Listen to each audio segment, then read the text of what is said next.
inglesa, prenúncio do alto voo que alçaria rumo à Universidade de Oxford, onde conquistou o brilhante doutorado em cirurgia.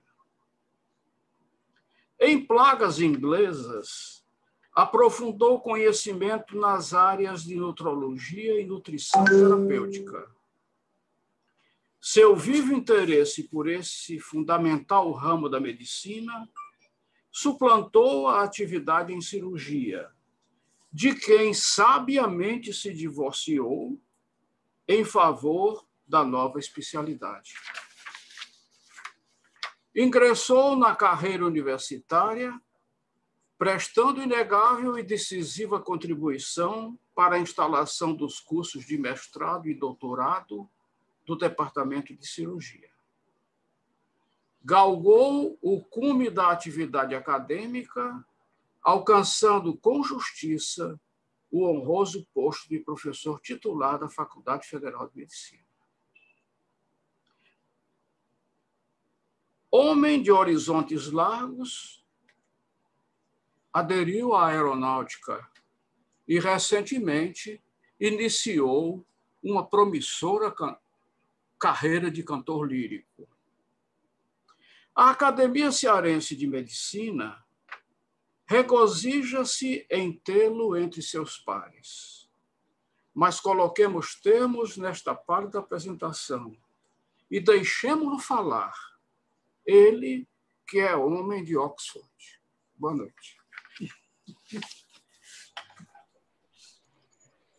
Então, nós agradecemos ao acadêmico João Evangelista a apresentação do palestrante e passamos a palavra ao acadêmico Paulo Leitão para apresentar a sua ilustre palestra dessa noite. Palavra com o acadêmico Paulo Leitão. Boa noite a todos, mais uma vez. Eu me sinto honrado, fiquei emocionado com as palavras do Dr. João e a delicadeza e bondade do Jean Edson, que falaram da minha pessoa. Eu quero dizer da minha alegria e da minha satisfação e mesmo honra de participar desse grupo dos queridos confrades e confreiras da academia.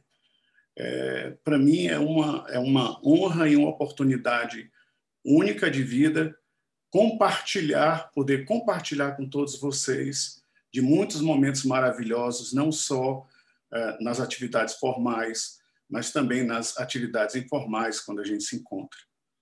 Eu vou pedir, eu agradeço ao presidente, professor Pedro Henrique Saraiva Leão, ao vice-presidente, professor Jean Edson, doutor Jean Edson, e também a comissão científica das conferências. Hoje é a 4ª conferência e me coube o tema sobre dieta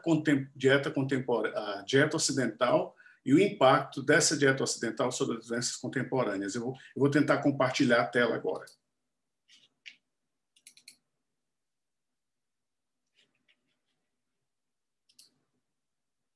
Não sei se os senhores estão agora vendo a tela. Estamos vendo, sim. Ok? Ok. Ok, muito obrigado. Então, nós vamos conversar sobre as doenças contemporâneas e a origem em torno da dieta. A dieta está intrinsecamente ligada ao homem. E aquela afirmativa de que nós somos o que comemos, ela não é verdadeira. Vai muito além disso.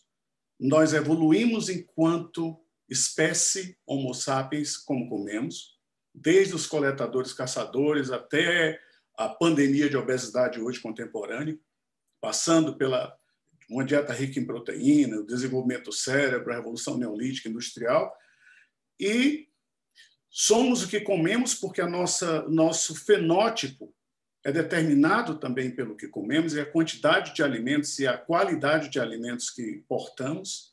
Funcionamos como comemos, a nossa fisiologia, a nossa capacidade de manter a nossa homeostase e a nossa capacidade funcional depende também da dieta.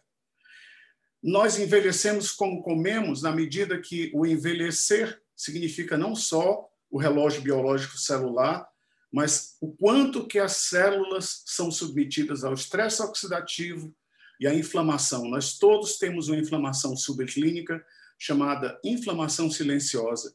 E essa inflamação silenciosa nos faz nos tornarmos, nos envelhecem as células dos sistemas celulares com o tempo. E existe uma junção muito clara alimento-genoma. Então, nós envelhecemos como comemos. Nós também adoecemos e morremos como comemos. Porque desde as doenças contemporâneas que nós vamos falar, aterosclerose, diabetes, inflamação, câncer, fora as eventualidades como os traumas, as infecções, que nós estamos vivendo uma pandemia terrível por esse vírus, mas nós morremos na UTI de síndrome da resposta inflamatória sistêmica. Nada mais é do que uma inflamação autossustentável e que o indivíduo monta contra si mesmo e não consegue sobreviver a ela. É isso que está acontecendo hoje com os nossos queridos entes que estão sofrendo dessa Covid. Vamos falar um pouco do que nós somos. Se nós aceitarmos o Big Bang como início de tudo, isso aconteceu há 13,7 bilhões de anos atrás, contando no nosso tempo, né? Mas a Terra em si, ela tem 4,54 bilhões de anos de existência. E se nós formos pensar na vida na Terra, e hoje isso está muito em voga, porque a gente está vendo uma nave em Marte, e pode ser que haja algum tipo de expressão de vida lá, mas na Terra isso aconteceu há 590 bilhões de anos atrás, 570 bilhões de anos atrás.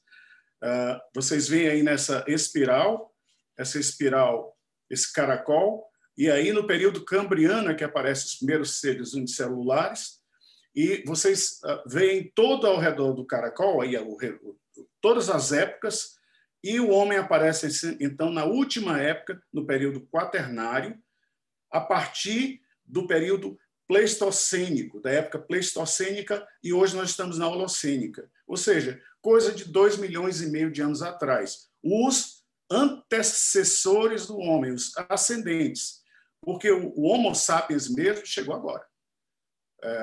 Dos 570 milhões de anos na Terra, os hominídeos, que são espécies entre os pongídeos, que são os macacos, e nós, surgiram há 5 a 7 bilhões de anos atrás. E o Homo sapiens só está aqui 150 a 200 mil anos atrás, ou seja, 0,02 a 0,03% da existência da vida na Terra, dos 570 bilhões de anos. Ou seja, nós somos recém-chegados ao planeta. Para que nós tivéssemos evoluído, a dieta foi fundamental. Para se ter uma ideia, essa época pliocênica, que vai de 5 até 2 milhões e meio de anos atrás, 2 milhões de anos atrás, e a época pleistocênica, quando o Homo sapiens aparece no final, existem em torno de 20 espécies de hominídeos. Todos eles desapareceram e finalmente ficaram o Homo neanderthalensis e o Homo sapiens, só há 150 mil anos atrás. Então, essa época toda, desde o Homo utilitis, durou em torno de 2 milhões de anos para que acontecesse, e 150 a 200 mil anos para que a espécie humana fosse definida no seu genoma. Para que isso acontecesse, era fundamental, para ter a vantagem na competição e na evolução darwiniana, ter uma dieta onívora. E é isso que o homem tem. Ele tem uma dieta onívora e não era diferente naquele tempo inicial do Homo sapiens.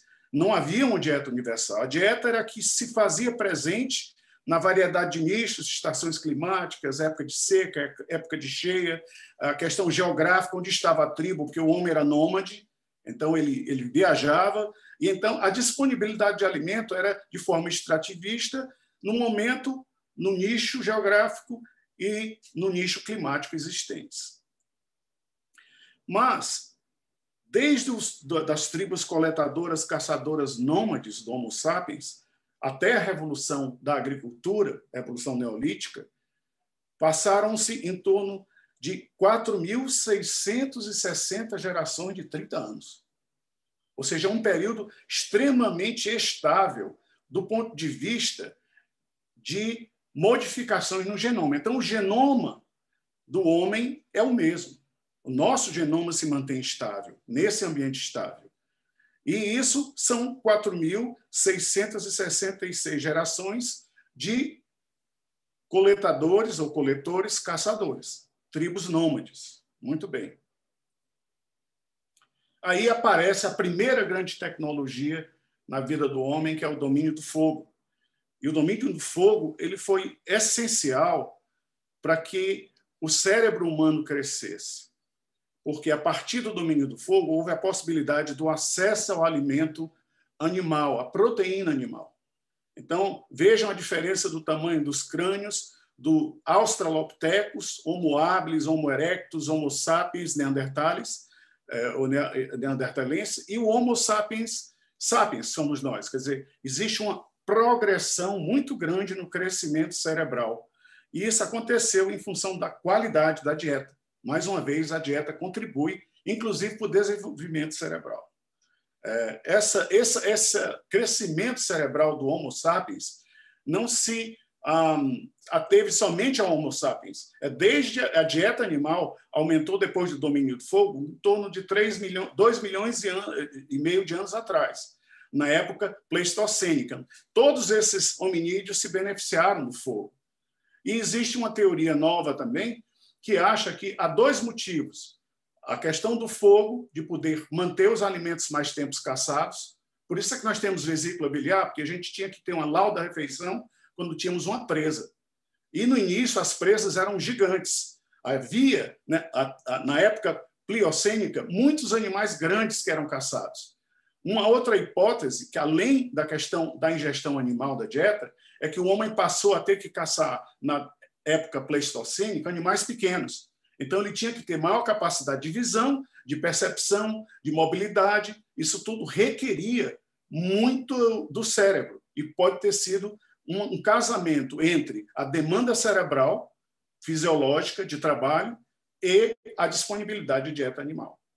Então, a habilidade de caçar e pescar, o domínio do fogo e a maior dependência de alimentos animais foram fundamentais para o crescimento cerebral do Homo sapiens.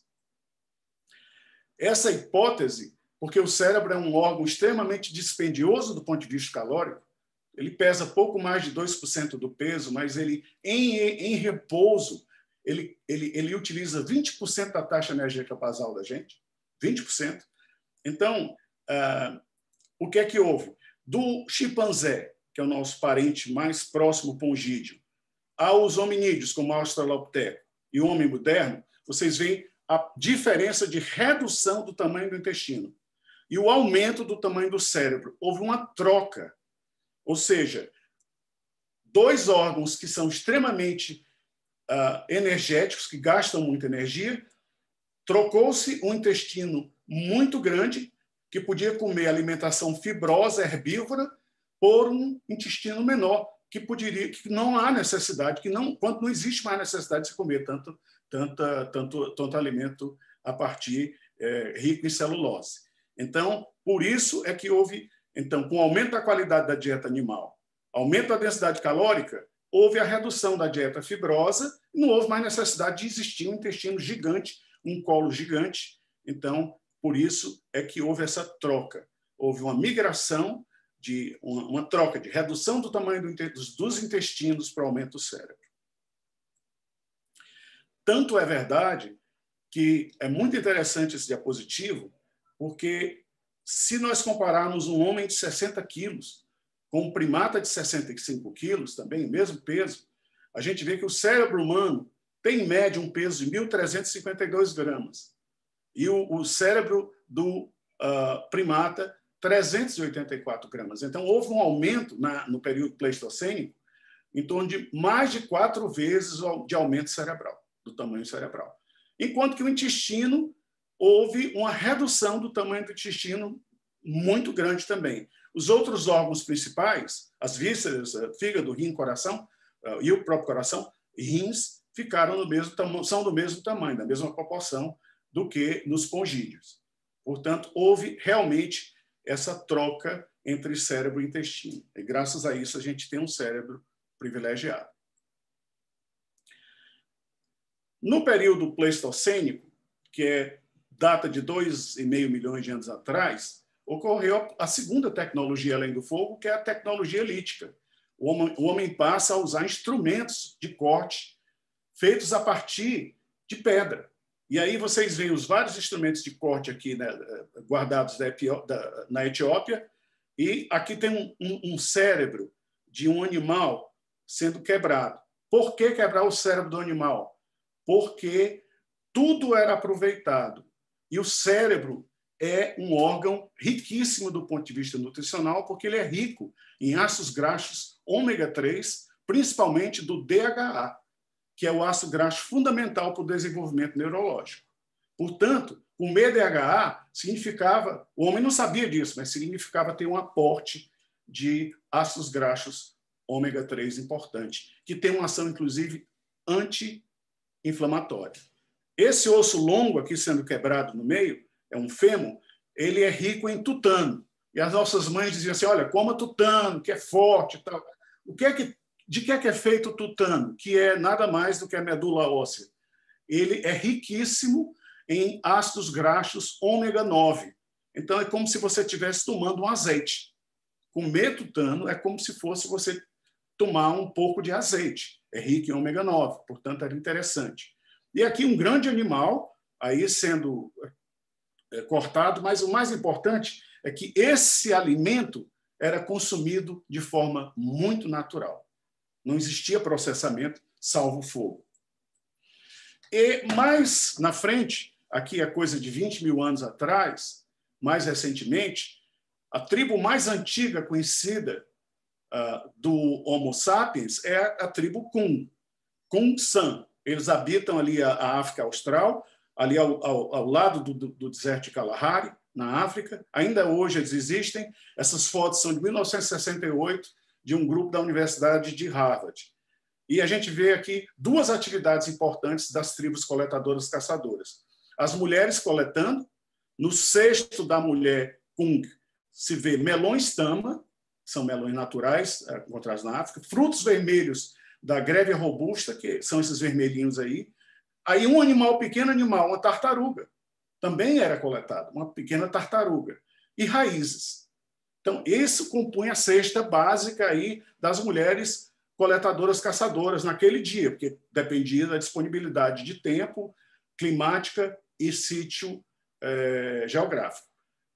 As mulheres coletavam ruidosamente e os homens, naturalmente, muito calados, porque os homens caçavam e pescavam. Ninguém pode exercer essa atividade fazendo barulho.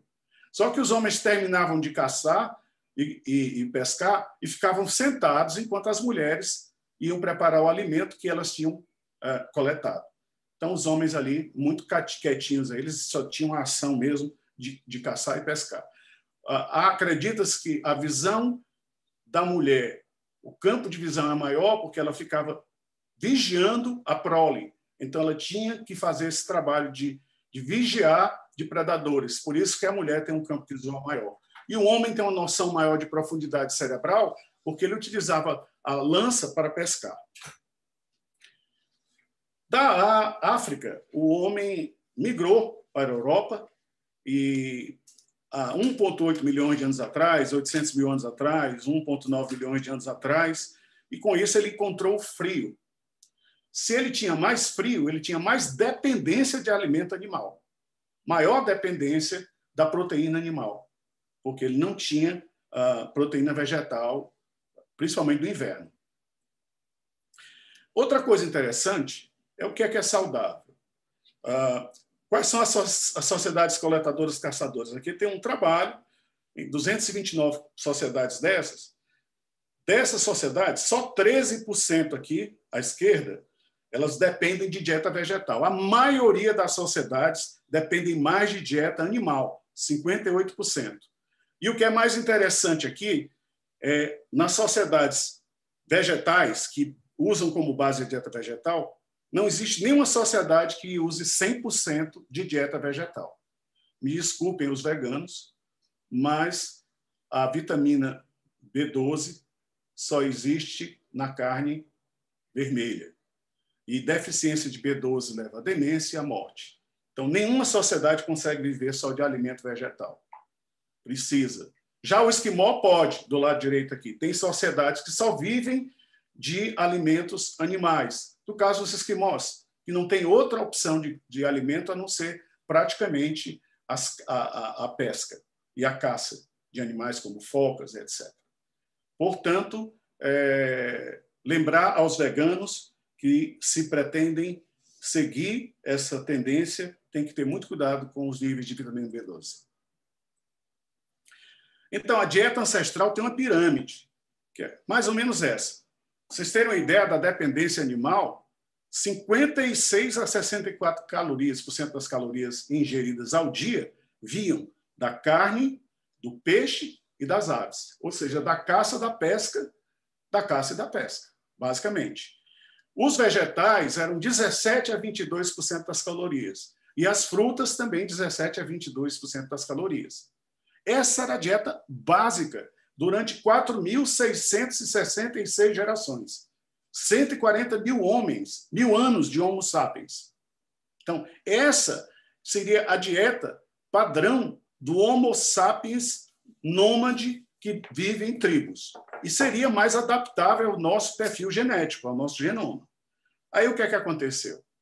O homem casou com o alimento. Como? Na primeira grande revolução neolítica, que é também chamada Revolução da Agricultura. O homem aprendeu que podia dominar o plantio do trigo e da cevada. E, como ele já trazia animais ao longo da tribo, que ele já tinha domesticado, principalmente pequenos animais, o lobo foi o primeiro, o cão, mas outros pequenos animais, aves. Então, ele começou a verificar que ele não precisava mais ser nômade. Isso teve uma grande implicação na dieta, que passou a ser mais vegetal do que animal. E aí mudou aquela dieta tradicional anterior.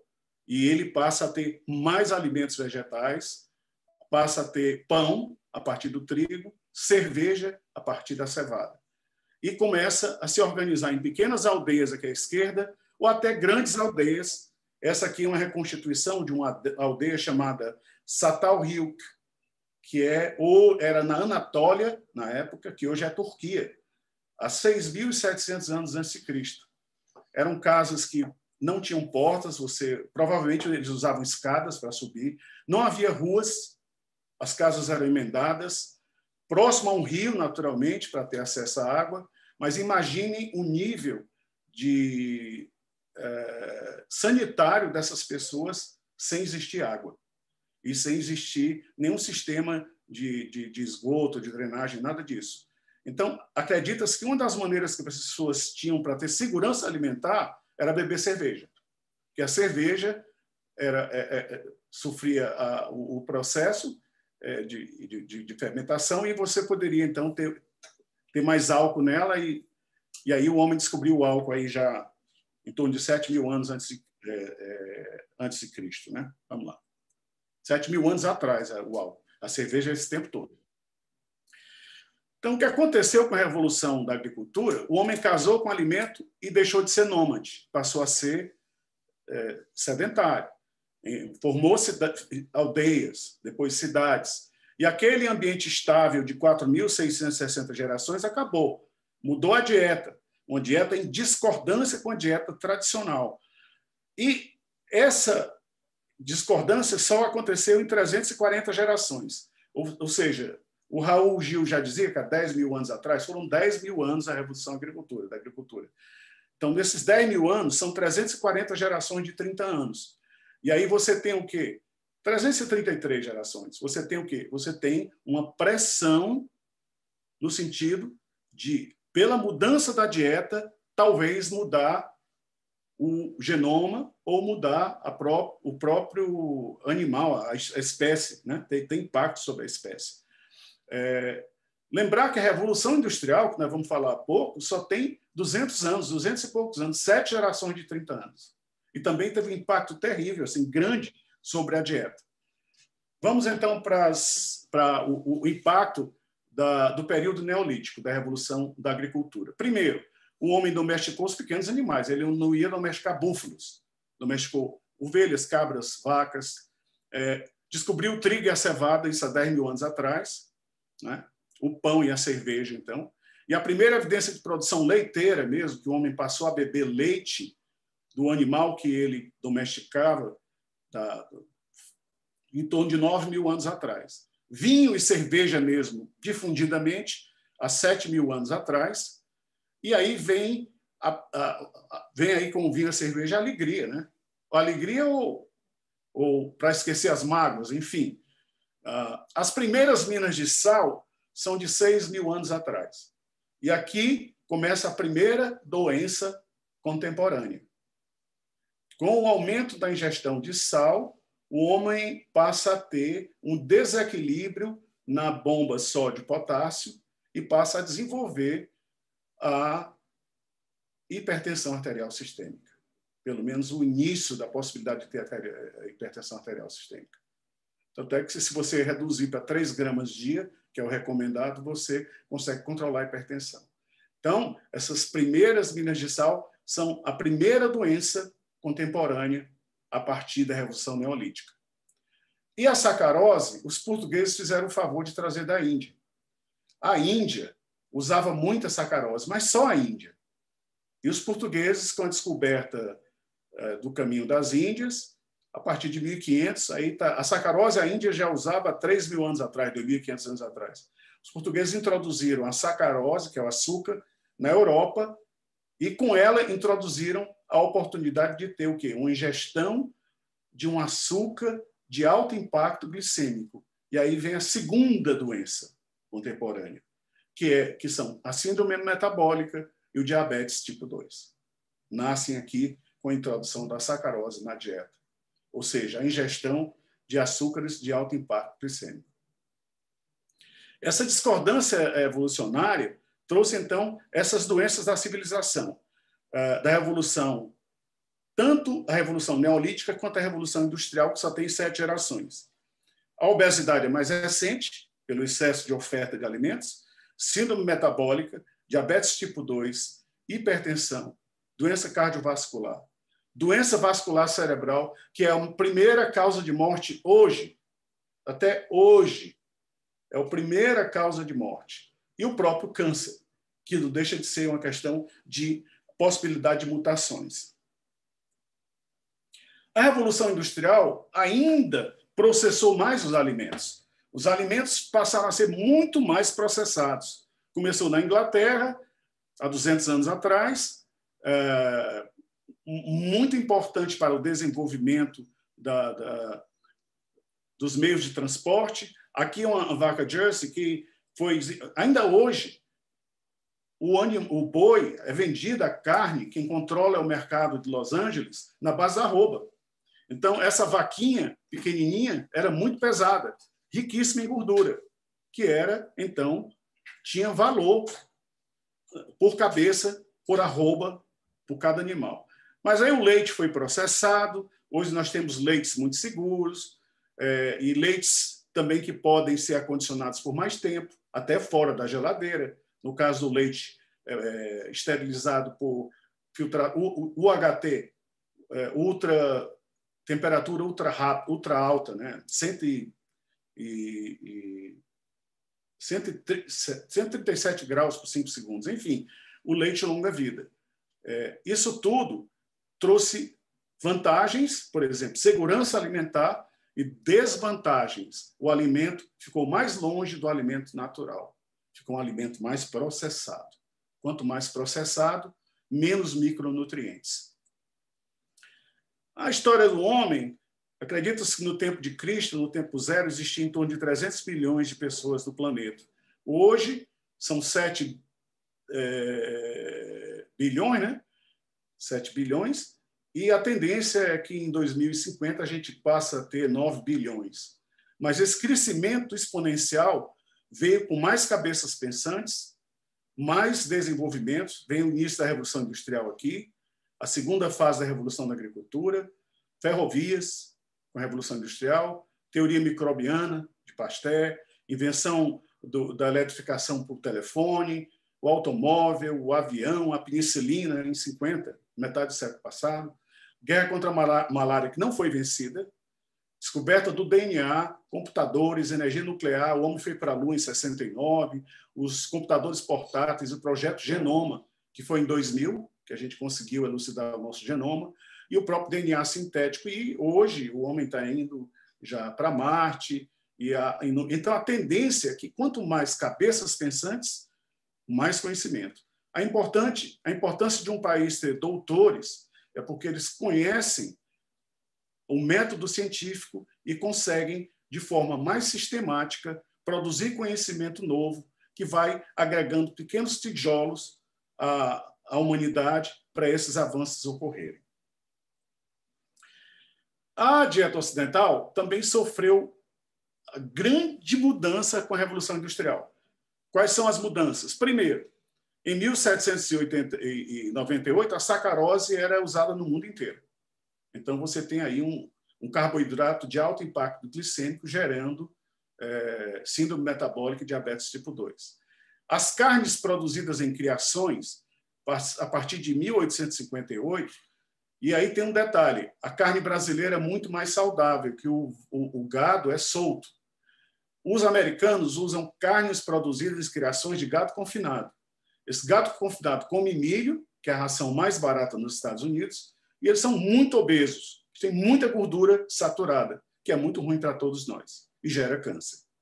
Então, as carnes ricas em gorduras, a partir de 1858, em 1888, os grãos refinados, os moinhos de trigo eles eram de madeira, começaram a melhorar a sua capacidade de moer, e até chegarem aos moinhos de hoje, de alta eficiência, todos em aço inox, quer dizer, que conseguem farinhas altamente refinadas.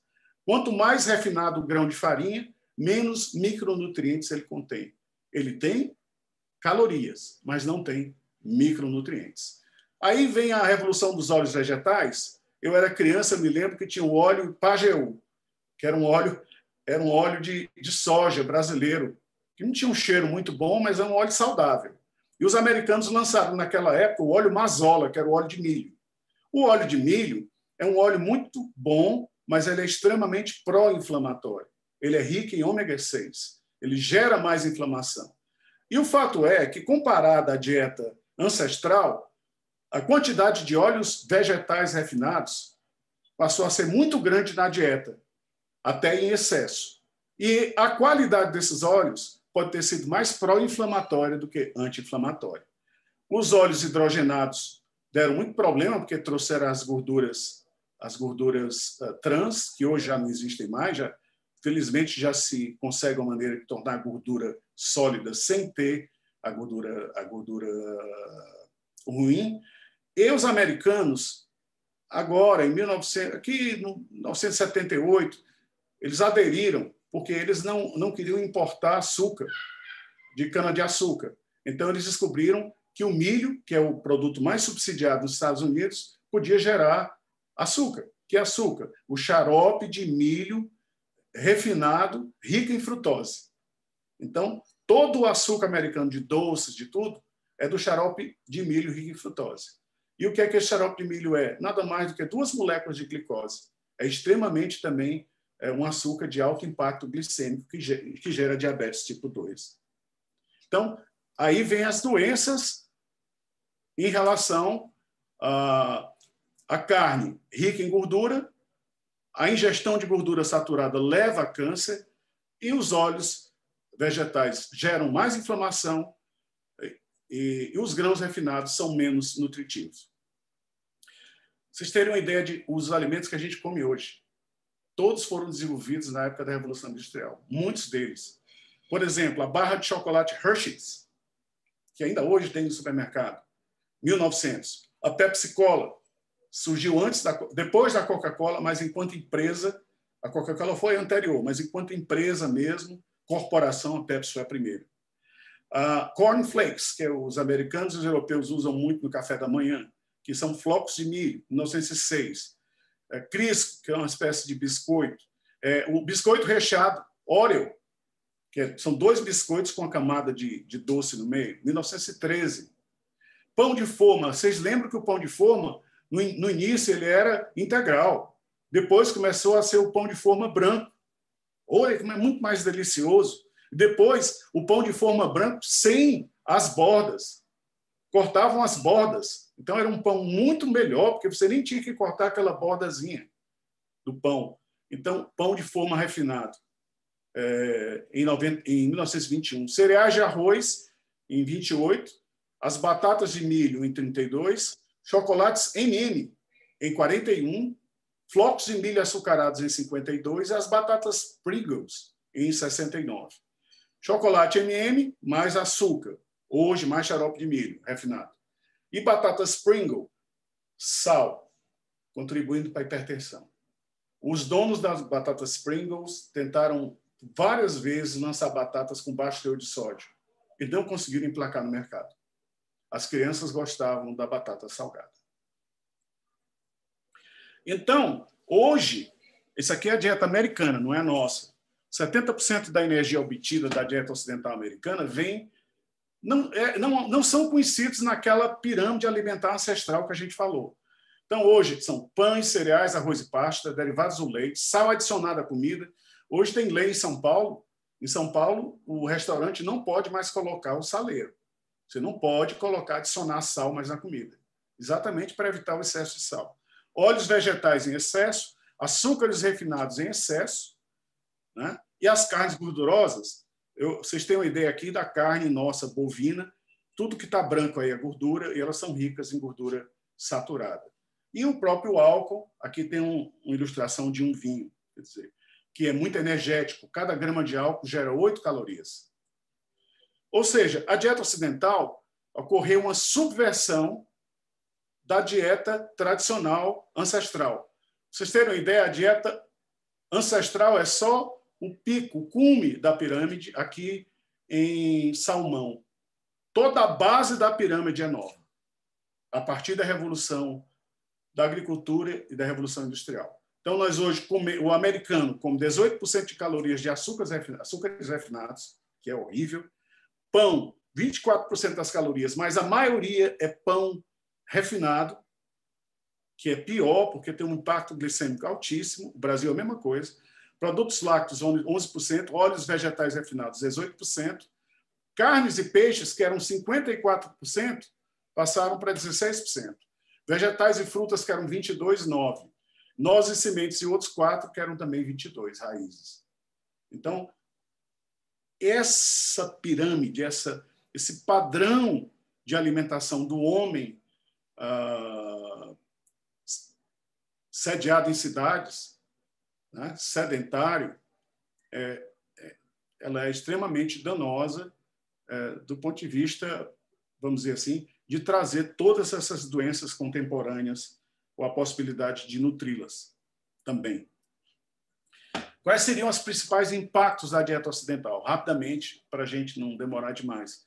Implicações nutricionais. Primeiro, aqui tem um fast food ilustrativo, só para lembrar que isso muita gente come todo dia, como sendo sua base alimentar, o que é terrível. O que é que acontece com a alimentação de fácil absorção?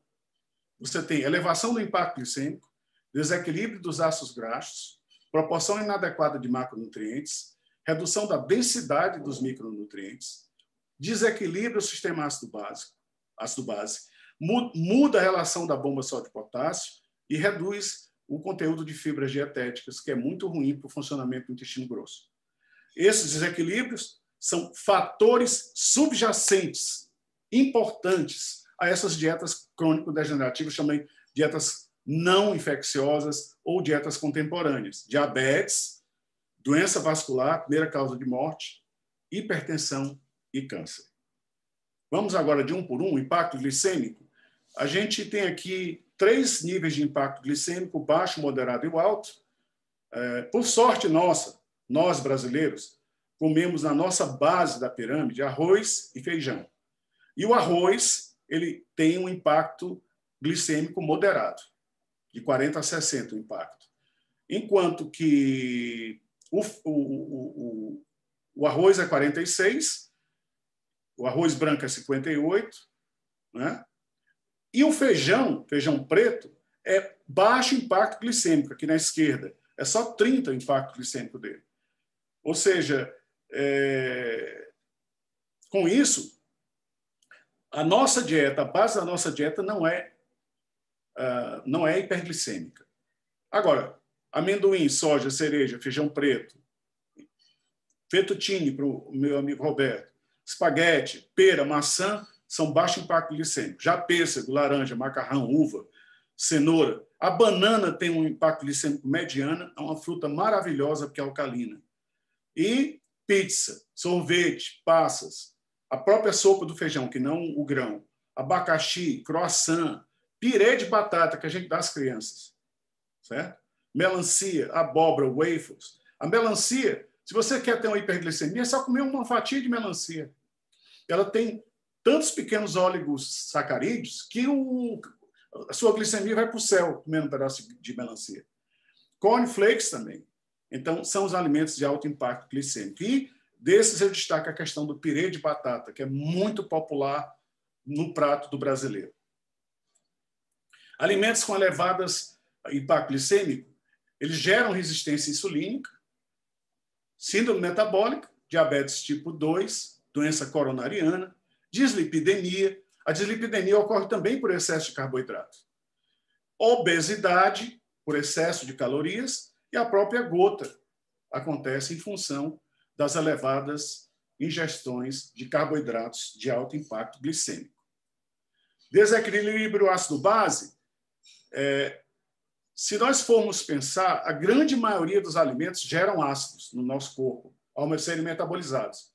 Então, a acidez de rede, a acidez média é elevada, é baixa, reduzida por grãos, derivados do leite, legumes, carnes, ovos e peixes. Quase tudo. Então, o que é que gera base? O que é alcalino? Algumas frutas e alguns vegetais. Quais são as frutas alcalinas? Uva passa, groselha, que ninguém come muita groselha, damasco, que não é nosso, mas tem aqui, mas não é nosso, a banana. A banana gera base. Então, ela é excelente para se contrapor à maioria dos alimentos que são ácidos e ajudar a regular o controle ácido-base. Os vegetais, dentre eles o espinafre, salsão, cenoura e alface. Ora, cenoura e alface é o dia a dia da gente. Então, ao comer cenoura e alface, você está tendo fibra e está tendo um alimento alcalino, que vai ajudar na questão do equilíbrio ácido-base. Então, é importantíssimo esses dois grupos de alimentos, essas frutas e esses vegetais aqui dispostos. Doenças associadas a essa acidose metabólica: osteoporose, hipertensão, litíase renal, doença vascular cerebral. Quer dizer, você não vai tratar uma pessoa com litíase renal e você tem que lembrar de reduzir a acidose. Uma outra maneira importante de reduzir a acidose é tomar água de bebê que não seja ácida. Hoje existe uma tendência mundial de valorizar as águas minerais com alto pH. Você tem uma água de Fiji que tem um pH 9, extremamente alcalino. Mas no Ceará já tem água com pH 7,4, um pH neutro. Isso também ajuda no equilíbrio ácido-base. Desequilíbrio dos ácidos graxos, das gorduras. Nós, depois da Revolução Industrial e do advento dos óleos vegetais, a gente come muito ômega 6, que é pró-inflamatório, e come pouco peixe, ômega 3. Com isso, nós temos desequilíbrio pró-ômega 6 e pró-inflamatório. Então, a dieta ocidental tem uma relação 6:3 de 20:1, extremamente inflamatória. Então, ao nos alimentarmos nessa dieta, nós estamos nos inflamando e piorando a nossa inflamação silenciosa e envelhecendo mais precocemente. Tem estudos mostrando que mulheres de meia idade, que têm obesidade leve nos Estados Unidos, as que comem mais açúcares, elas envelhecem mais rápido. Então, mas em relação à relação ômega 6,3, o problema é a inflamação gerada pelo ômega 6. Para vocês terem uma ideia, a nossa dieta ancestral tradicional, aquela lá do homem nômade, a relação é 1,5, 1:1, 6:3. E nós aqui comemos uma relação 20:1. A gordura animal saturada dispensa comentários, mas ela está presente na nossa mesa. Na manteiga, que é saturada, gordura saturada, a questão do queijo, aí vocês dizem, mas queijo eu como pouco. Mas lembrem-se que um queijo parmesão, ele tem 33% de gordura saturada. Cada 100 graminhas de um queijo parmesão são 33 gramas de gordura saturada. O leite, não precisa dizer que o leite tem que ser desnatado, é o ideal, que ele tem o valor do cálcio, o valor da proteína, e não tem a gordura da vaca saturada. E a questão da gordura do porco, que aí é a questão do mineiro, que gosta de comer torresmo e tal. Bom, isso entope as artérias, aí surge uma outra doença contemporânea, que é a aterosclerose. Certo? Não existe placa sem inflamação e não existe placa sem colesterol. E nós nos adaptamos como? Controlando o nosso metabolismo por meio de bloqueadores da HGM-CoA reductase, que é a enzima que produz colesterol, que todo mundo hoje toma. E, aliás, tem que tomar mesmo, porque a produção da gordura é durante a noite, é endógena. Se você tem tendência a produzir colesterol, a dieta piora, mas não tem jeito. Você tem que ir para as vastatinas, as simvastatinas, as rosvastatinas. Olha a diferença da dieta ancestral para a nossa. Uma carne de um animal de caça, o animal, para sobreviver, tem que correr. Ele não tem gordura. Ele tem 7% de gordura, o animal de caça. Já o animal americano, olha como o boi americano é marmorizada a carne, branca, porque ele tem 30% de gordura saturada. E eu coloquei aqui em cima um corte de picanha para lembrar a gente que gosta de picanha que a gordura saturada não é muito boa e deve ser evitada. E quando a gente vai ao supermercado? Nesse tempo de pandemia, é um dos únicos lugares que a gente pode ir. Já pensaram? Nós vamos comer muita gordura saturada. Primeiro, a salsicha que nós damos às nossas crianças, aos nossos netos. Nós damos o famoso cachorro-quente, que é pão extremamente branquinho, molinho, de uma farinha extremamente refinada e que tem um impacto glicêmico gigante, junto com gordura saturada. Tem 14 gramas de proteína, mas tem 84% de gordura saturada a salsicha. O bacon a gente não come muito, tem 77% de gordura saturada, mas a gente come salame, 74% de gordura saturada.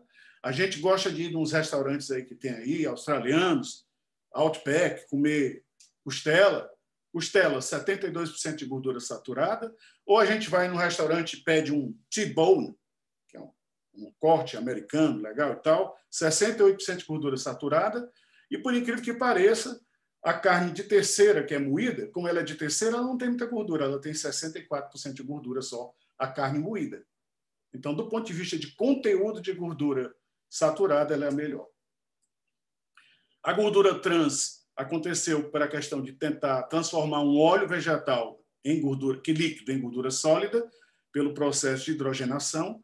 O Brasil descobriu acho que foram os brasileiros mesmo, descobriram que o uso do óleo de palma pode sofrer hidrogenação e não causa essa gordura trans. Então, hoje, o Brasil não dá conta de exportar o óleo de palma, exatamente para fazer esse processo de tornar a gordura líquida em gordura sólida, sem o advento da chamada gordura trans, que é pior do que a gordura saturada normal para entupir as artérias.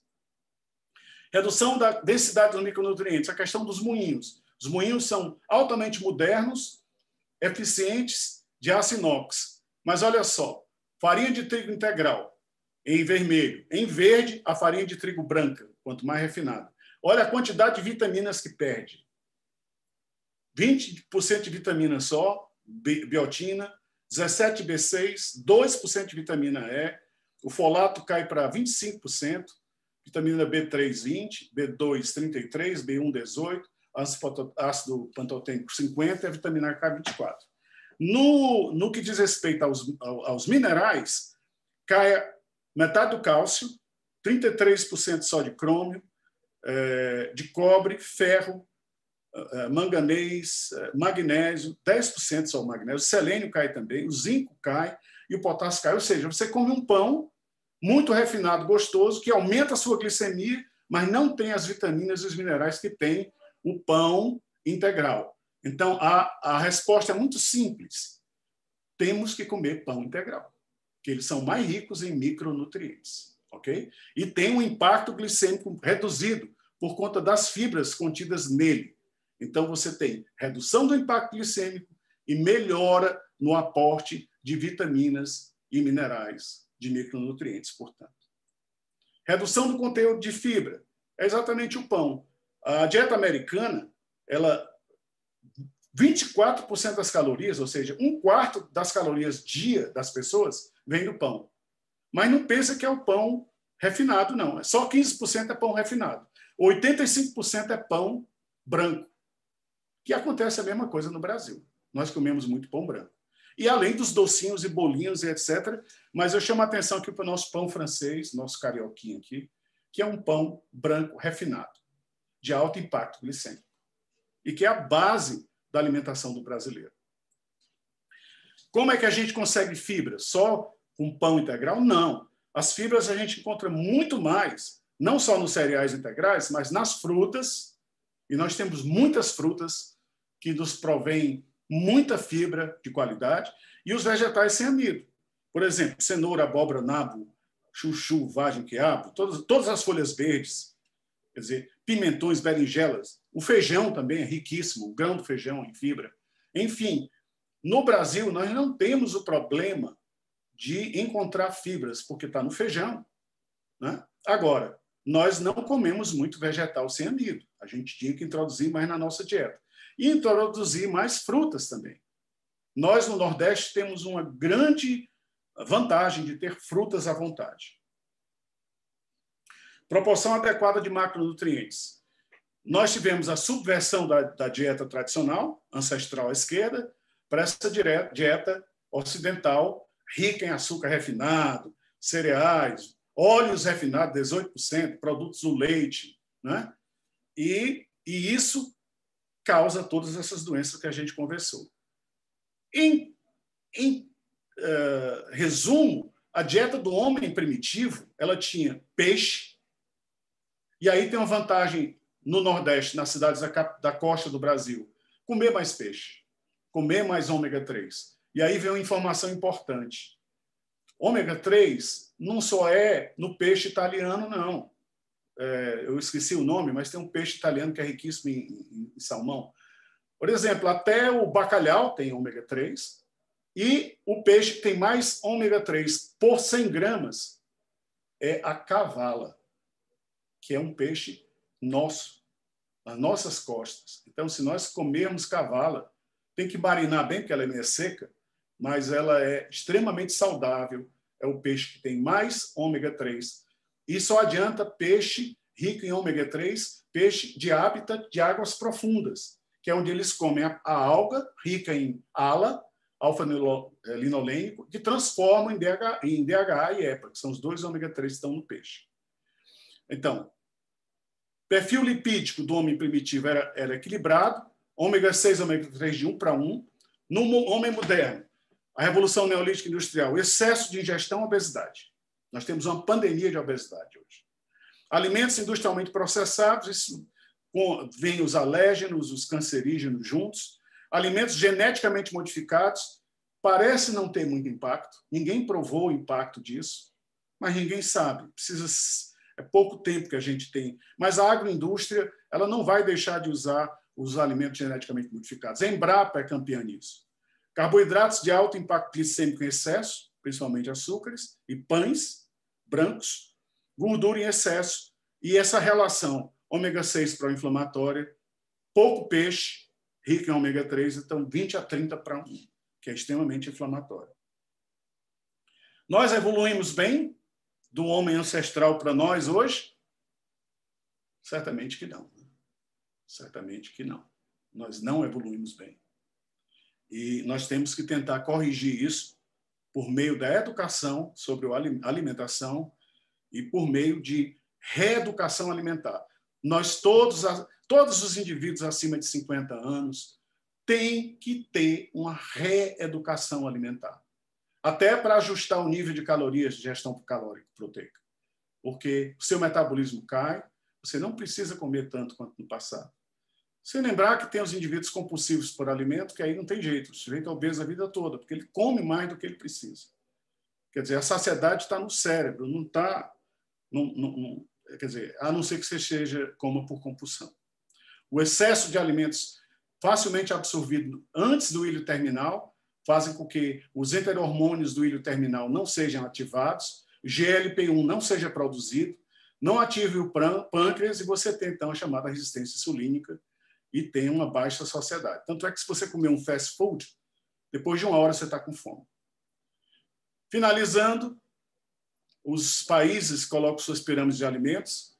Aqui, alimento brasileiro aqui à esquerda, eu estou achando até muito moderno, mas tem aqui o feijão no meio, né? E no ápice tem açúcares, como se o brasileiro comesse pouco açúcar.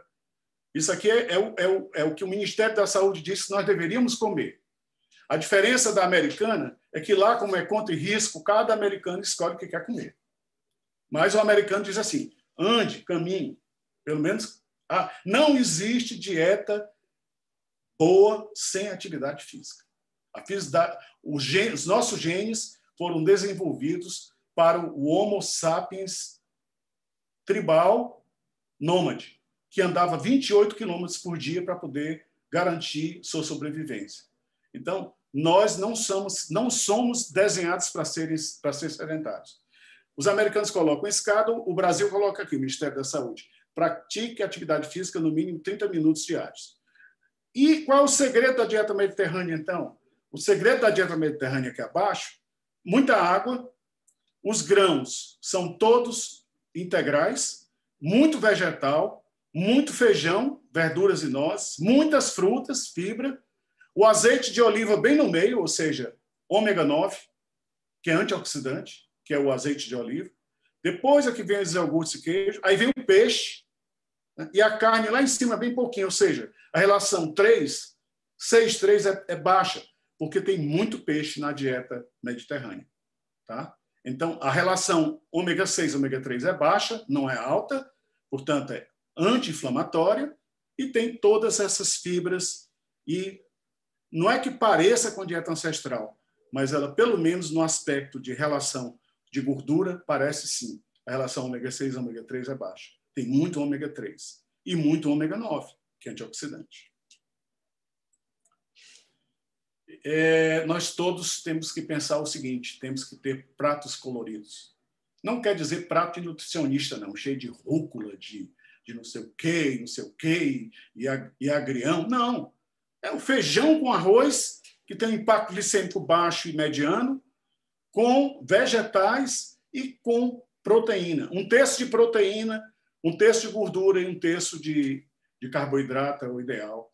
Quer dizer, mas o prato tem que ser colorido.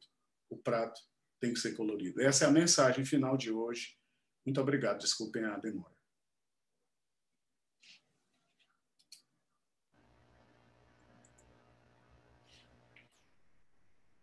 Em nome da academia, eu queria agradecer pela brilhante palestra do Paulo Leitão. Muito boa a sua palestra, muito didática, muito bem organizada, muito, eu diria, prática, com muitas orientações práticas. Excelente. A academia está hoje de parabéns pela sua palestra, certo? E eu queria, então, eu estava até pensando em como fazer a pergunta, eu sou o primeiro, mas não vou entrar egoisticamente, né? E vou abrir logo para os outros, né? Então, eu acredito que o Paulo Leitão está aberto para receber algumas perguntas, né? E debater algum assunto que os nossos confrades queiram perguntar ou debater. Então, está aberto. O doutor Irã Rabelo está querendo se inscrever. Então, está inscrito para perguntar. Paulo, meus parabéns pela excelente palestra que você fez, extremamente esclarecedora.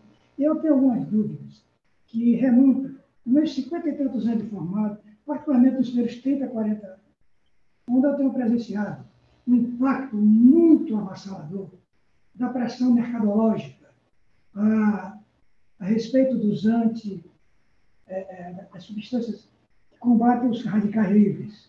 Sim. Então, eu tenho lido que nosso organismo é capaz de neutralizar 90% radicais livres naturais. Eu gostaria de saber se isso é verdade e, segundo, se essa versão da indústria de programar todo mundo tem que tomar antioxidante. Agregante não Oxidante. Oxidante. antioxidante, se isso é verdadeiro ou isso é mais fruto da pressão mercadológica. Doutor Irã, muito obrigado, viu, pela sua pergunta. É muito importante a sua pergunta, porque com o desenvolvimento da dieta e processamento, cada vez mais as dietas ficam mais processadas, mas a questão da capacidade antioxidante natural, ela vai declinando com a idade, doutor Irã. Nós temos um sistema tampão glutationa muito poderoso, até os 50 anos. A partir dos 50 anos, a nossa capacidade tampão antioxidante via glutationa, que é o principal scavenger de radicais livres que nós temos, vai declinando linearmente até os 76 e cai para 10, 20%, 10% do que era antes. Então, a indústria se beneficia com isso. Mas não quer dizer que você tenha que usar produtos industrializados antioxidantes. Você pode simplesmente comer mais o azeite de oliva, que é antioxidante, por exemplo. Então, você não é obrigado. Então, por isso é que o europeu, o mediterrâneo, tem uma longevidade grande, porque ele repõe com óleo de oliva, e vocês viram na pirâmide da dieta mediterrânea, ele repõe a capacidade antioxidante dele por meio disso.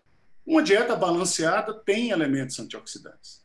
E o óleo de oliva pode ser uma excelente alternativa. Quer dizer, Paulo, que é melhor a gente comprar na feira do que na farmácia. Desculpa, doutor Irã. Entendeu? Como é?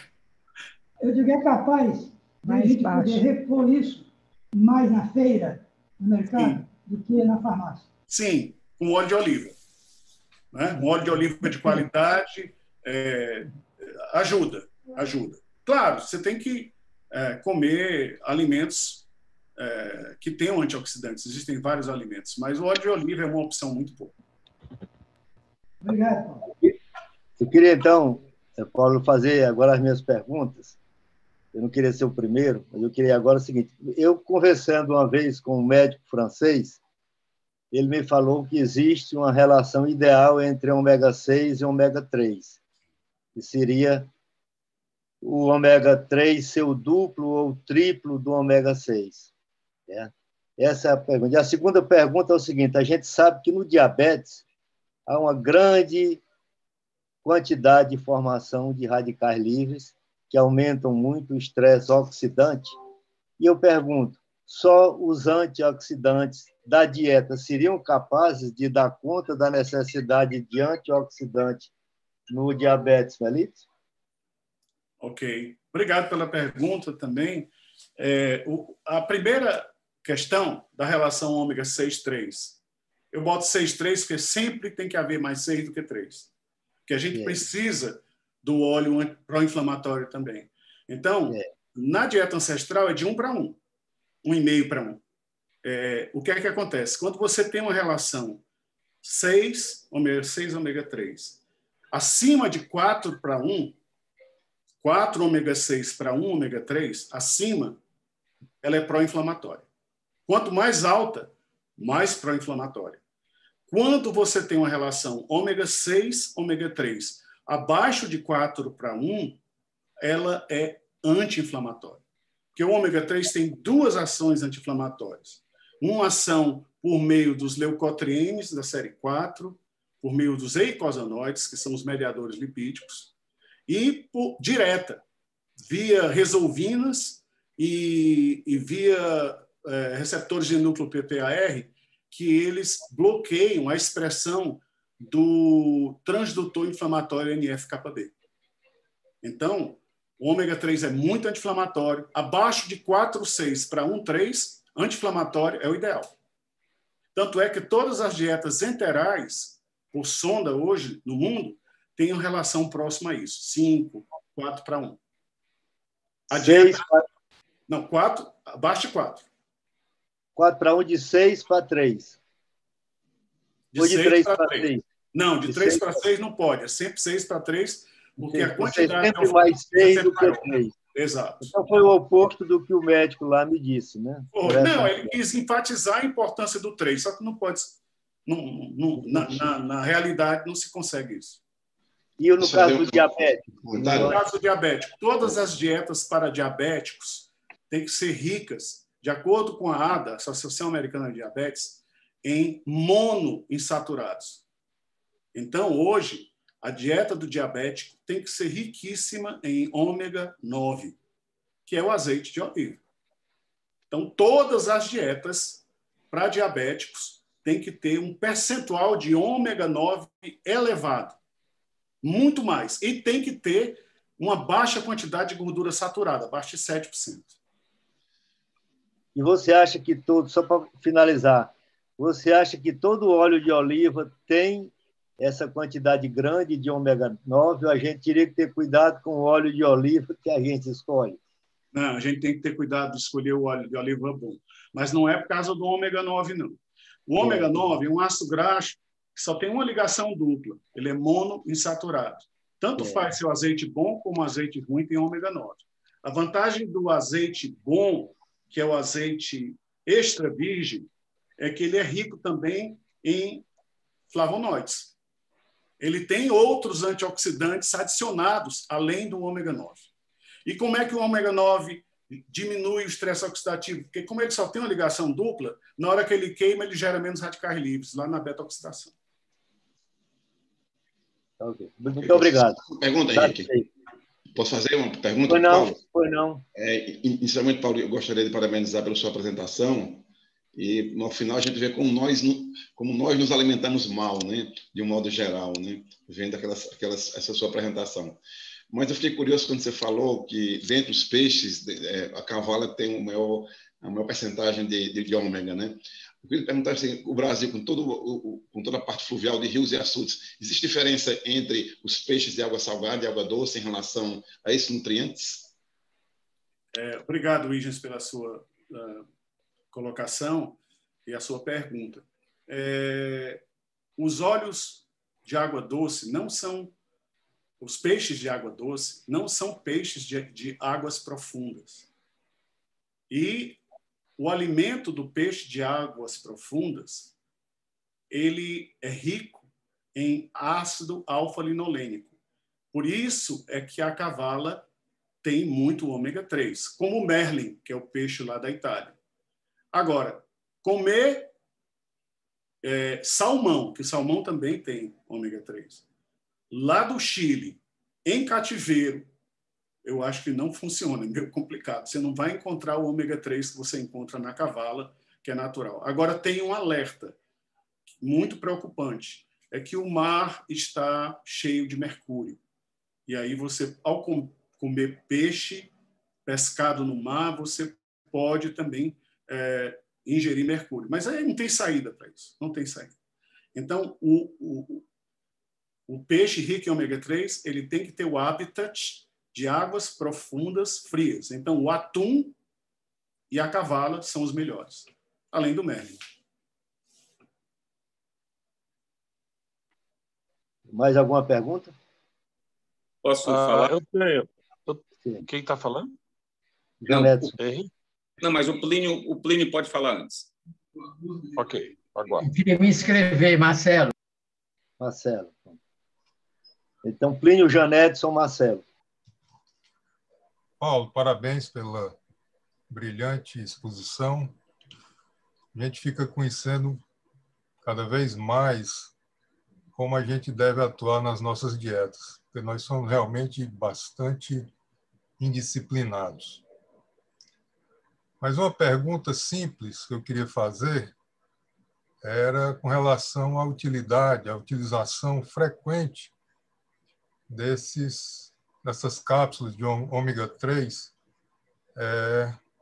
vendidas nas farmácias. Qual seria a utilidade disso? Eu sei que o ômega 3 ele tem sido colocado como uma droga, como uma substância que pudesse reduzir o nível de triglicerídeos sanguíneo. E eu não sei, assim, eu gostaria de que você nos dissesse se isso realmente é verdade, é real, e qual seria a utilidade dessa suposta reposição de ômega 3 através desses produtos vendidos em farmácia. Plínio, muito obrigado, viu? É um prazer falar com você e obrigado pela pergunta. Plínio, comer uma dieta rica em ômega 3 significa dizer comer peixe. E comer peixe de águas profundas, ou atum, ou cavala. Então, não é qualquer peixe. Então, às vezes, fica difícil você ter uma dieta rica em ômega 3. A suplementação é uma maneira mais fácil de você ingerir ômega 3. Quais são as ofertas de ômega 3 que existem nas farmácias, enfim, nas lojas de suplementos alimentares? São cápsulas de ômega 3 16-12, tem 16% de EPA e 12% de DHA, ou seja, 30% óleo de peixe. Só que tem muito oferta de empresas de ômega 3. Os melhores ômega 3 que são vendidos no mundo vêm geralmente da Noruega e são isentos de mercúrio. Então, o importante é saber se esse ômega 3 encapsulado é livre de mercúrio. Então, primeira coisa. Em sendo livre de mercúrio, você tem várias opções. Hoje, inclusive, tem ômega 3 com cápsulas anti-refluxo de gases, para você não ficar com um cheiro de peixe na boca, né? Se você refluir, por exemplo. A ideia é tomar pelo menos 1 grama de ômega 3, que são 3 cápsulas dessas de 16-12, que é o mais encontrado, é o mais popular, por dia. Funciona, Plínio. Melhora a qualidade da pele. E o ômega 3, ele não tem só uma função também anti-inflamatória. Quando você come o ômega 3, ele vai para todas as membranas celulares. E a fluidez de membrana e a capacidade de comunicação intra e intercelular melhora. Então, você tem uma membrana celular mais flexível quando você tem ômega 3 na dieta. Ou você se suplementa com ômega 3. Então, tem essa vantagem. Diminui os triglicerídeos? Sim. Não mexe no LDL, muito menos no HDL, mas nos triglicerídeos funciona, sim. Diminui a quantidade de triglicerídeos. Mas eu acho que uma das grandes coisas é essa da questão da membrana celular. Isso pode ser visto pelo turgor da pele. A pele do indivíduo que é suplementado com ômega 3 geralmente tem um turgor melhor. E o mundo inteiro hoje as pessoas estão se suplementando, a verdade é essa. O mundo europeu, americano, brasileiro se toma muito ômega 3. Só tem que ter cuidado de se suplementar com um ômega 3 que não tem mercúrio. Não é de todo ruim. Paulo, meus parabéns pela conferência, foi muito bom de ouvir. Eu gostaria de saber a sua opinião sobre o uso do pré-biótico e probiótico para melhorar a flora intestinal do indivíduo inflamado. Doutora Zélia, obrigado. Doutor João, muito obrigado pelas palavras iniciais. Isso sempre me toca, eu fico aqui... Eu me sinto assim, eu sempre vou ser seu pupilo, doutor João, não tem jeito. Eu posso... E eu, então, agradeço muito. Doutora Zélia, obrigado pela sua pergunta. O pré-biótico é um alimento que você vai comer, ele chega no intestino grosso e ele vai ser utilizado pelas bactérias colônicas para produzir energia. Geralmente tem... Então, esse é o pré-biótico. Geralmente, eles são ricos em ácidos graxos curtos, de 4 cadeias, 4 carbonos, porque aí as bactérias utilizam esse pré-biótico para promover vamos dizer assim, a qualidade da defesa da barreira mucosa do colo.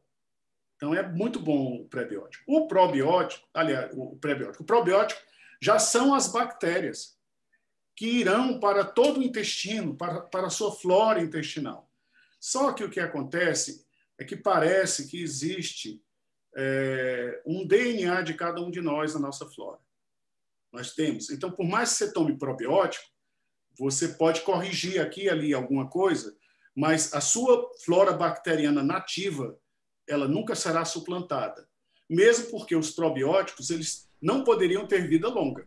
Eles são bactérias que são apoptóticas, elas morrem rapidamente. Porque imagina você dar bactéria que fosse modificar a flora do indivíduo. Então, eles não têm longa vida, os probióticos, as bactérias. Mas, hoje, existem probióticos com cepas bacterianas de probióticos que têm finalidades até imunológicas, melhorar a função imunológica e tudo. Tem toda uma ciência atrás disso e, como diz o nosso querido doutor Irã, tem todo um mercado atrás disso também. Recentemente, eu tive vendo, existe uma maneira de gerar probiótico que é com o pré-biótico, que a senhora falou. O pré-biótico, à base de uma mistura de ingredientes que eles estão descobrindo, modifica a flora bacteriana da criança desnutrida e ajuda a recuperar a desnutrição. A senhora tem uma ideia da potência da manipulação ou do manuseio da nossa flora intestinal. E hoje, cada vez mais, a gente sabe que existe o eixo intestino-cérebro. Ou seja, eu até brinquei com o Dr. João Martins que no dia que pesaram o cérebro do Einstein, tinha que olhar o intestino dele também. Porque existe uma relação muito grande entre a flora intestinal e o eixo intestino-cérebro, da função cerebral também. Então, acho que o futuro vai ser aí em se tentar administrar a flora intestinal dos indivíduos da melhor maneira possível. Isso vai ajudar. Agora, não é para curar nada. Isso são ações adjuvantes importantes, como é uma dieta de qualidade e uma dieta, vamos dizer assim, variada, né? Paulo, posso fazer uma pergunta? Irã, Paulo. Seguinte, eu tenho usado probiótico naquelas diarreias produzidas por antimicrobiano. A gente sabe que todo antimicrobiano vai produzir diarreia, uns mais, outros menos. O que é que acontece? Como na natureza não existe vazio biológico, sim, sempre que uma bactéria é destruída, as outras que sobrevivem, por serem resistentes ao antibiótico que se usou, vão ocupar aquele receptor e vai produzir o que a gente chama de superinfecção. Sim. Certo? Então, nesses casos, eu uso a diarreia secundária ao uso de medicação antimicrobiana. Agora, em relação ao tratamento, quer dizer, diarreia de outras causas, eu não estou convencido ainda disso. Eu gostaria de ter mais alguma informação sobre o valor da terapêutica, não nesse caso que eu falei, de diarreia por antibiótico. De outros, se ela realmente tem um fator protetor imunológico das bactérias intestinais. Doutor Irã, realmente eu falei no indivíduo sadio, não falei no indivíduo doente. No indivíduo doente com diarreia, ele está com a flora desbalanceada. Quando você introduz um probiótico, o probiótico vai tentar ocupar os espaços, como o senhor falou, e ele vai exercer seu efeito adstringente. E melhora a diarreia, é claro que melhora. Agora, a sua segunda pergunta foi sobre o quê? A primeira pergunta foi sobre o doente com diarreia. A primeira foi que eu disse que eu sou habituado a usar para diarreia secundária o antimicrobiano. Ah, sim. O indivíduo estava bem, estava com uma pneumonia, estava com um processo inflamatório qualquer, tomou antibiótico e isso é culpa da diarreia. Então, esse tipo de diarreia, desse tipo, eu acho que eu estou simplificando o quadro, né? Eu uso probiótico, eu usava. Agora, para diarreia, para tratar, como eles propõem, com terapia para distúrbios funcionais e tal, essa indicação é que eu não estou convencido. Doutor Irã, realmente não tem. Todos esses dados do uso de probióticos estão sendo ainda escrutinizados. Eles não são guidelines ainda. A não ser no caso da diarreia, eu concordo, diarreia para antibiótico, funciona. É claro que você não vai causar dolo ao doente se você der probiótico numa diarreia inicial, numa diarreia qualquer, o desequilíbrio da flora. Também pode dar. Talvez não seja tão eficaz como na diarreia por decorrente de antibiótico, mas você pode usar. Agora, no indivíduo são, para modular a imunologia, para melhorar a absorção gástrica, o sistema... Tem vários tipos de cepas. Tem probiótico, tem 12 cepas combinadas, 6 cepas combinadas, cada qual com a função. Isso tudo tem que ser mais estudado, mas já é prática comum na população, principalmente americana, de tomar esses probióticos. Isso já é uma realidade hoje. Tá? É uma realidade. As pessoas estão se suplementando de probióticos. Agora, o que vai acontecer? O indivíduo vai ter uma função intestinal um pouco melhorada, vamos dizer assim, ou alguns gases, porque com a sua flora natural você pode produzir determinados gases que são pútridos ou não, que tenham... Enfim, quando você entra com o probiótico, você pode modular isso também, porque é da sua natureza ter aquele tipo de flora que produz metano, por exemplo. Então, isso tudo você pode modular. Nós vamos ter agora a pergunta do Janedson e depois a do Paulo Marcelo, que já estavam inscritos. E a Ana Rosenberg também? Só corrigindo, que não é Paulo Marcelo, é o Marcelo, né? Marcelo Gugel. Ok. Meu amigo Paulo Leitão, eu acho que é mais uma reflexão do que uma pergunta. Mas antes da reflexão, eu queria lhe dizer da minha preocupação, porque embora aqui na nossa casa nós não sejamos dos piores, mas eu estou com medo de passar na nossa cozinha de hoje para amanhã, sabe? Inclusive, eu convidei minha mulher para assistir esse vídeo, essa sua conferência, e ela se ocupou com outras coisas, porque nós estamos com a nossa nora aqui nos tempos. Mas depois vou pegar a gravação da Ana Margarida e vou passar para elas duas ouvirem, viu? Mas a reflexão que eu queria fazer é que nós temos visto os economistas dizerem que os novos itens da modernidade eles caem de preço quanto maior a produção. Quanto maior o consumo, mais eles caem de preço. Então, para que você tenha um tablet diminuído de preço, é preciso que mais pessoas tenham acesso ao tablet, por exemplo. E a gente não vê, apesar destas informações de cunho acadêmico, como foi brilhante hoje, né? Eu quero até lhe dar meus parabéns pela sua apresentação, essencialmente também prática, além de teórica, prática, né? Mas a gente não vê no meio mais popular, na sociedade, nas comunidades, a divulgação, o incentivo de uma alimentação mais saudável, nos itens que você referiu, no sentido de aumentando o consumo, diminuir o custo. Nos nossos consultórios, eu trabalhei 36 anos em ambulatório público, né? Lá a gente tem isso por excelência, é isso que eu vou dizer agora. Mas mesmo no consultório privado, a gente também tem, porque o espectro de paciente nosso no hospital privado vai de pessoas, às vezes, muito carentes até os mais aquinhoados, né? Então, tem momentos que a gente conversa sobre isso com os pacientes e eles dizem assim, mas, doutor, comer assim é muito caro. Nós não temos condições de comer assim lá em casa. Eu já ouvi alguns dizer assim, o meu marido é coronariopata e aí a gente compra as coisinhas especiais para ele. Mas eu e minhas 3 filhas, nós não podemos comer todo mundo essa dieta porque ela é muito cara, né? Eu agora, já há algum tempo, né, eu participo de grupos que fazem distribuição alimentar. Agora, na pandemia, isso foi incrementado. Essas coisas das doações que a gente faz de cesta básica. Olha, Paulo, eu vou lhe falar uma coisa. Quando eu olho para essas cestas básicas, que eu vou olhar o que é que tem dentro delas, elas já vêm todas arrumadinhas, mas eu tenho a curiosidade de olhar o que é que tem dentro.